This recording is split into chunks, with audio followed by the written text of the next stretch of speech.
Yeah.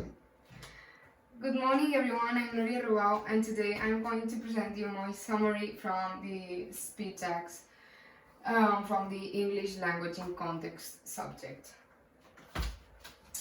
The outline that I'm going to follow is this one.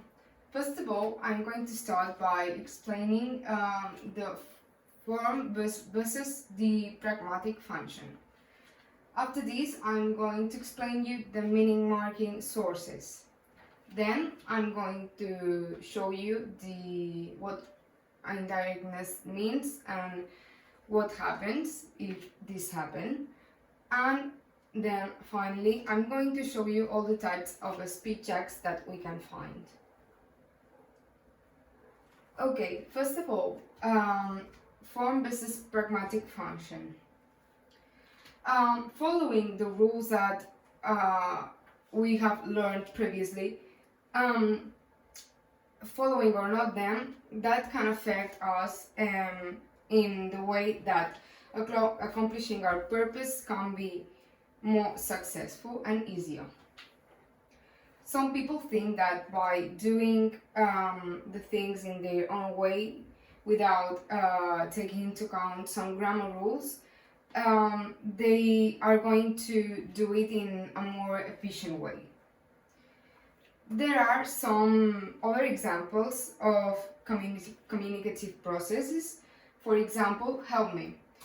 In this example, the speaker is requesting help. So we have to take into account the perspective in which we look this and pay attention to the type of sentences. Now I'm going to go through the meaning marking sources. Every utterance that we can make or hear in a language can be detected from a different point of structural meanings, properties. These structures are the following ones: phonological structure, morpho-syntactic structure, lexical and semantical structure. These can also be identified on the basis of the force that is used in the way we do our communicative intent. We can force a utterance, and it's important to make a distinction between the communicative intent and the speaker's interpretation. If not, there could be some misunderstandings. The indirectness is a utterance whose purpose and function is different from the literal meaning of its constituents.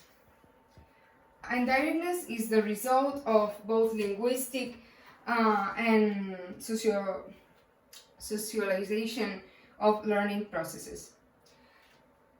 It has to do in a part with using a language in a specific way and following certain grammar rules. But this has also to do with knowing which expression is going to be used and how this expression is going to affect the hearer or speaker in a specific situation. Finally, I'm going to show you the 5 speech checks that we can find. The first one is the type of declaratives. Declaratives is any speech check that can change the world by being uttered. This category does include utterances. Then the second type that we can find are representatives.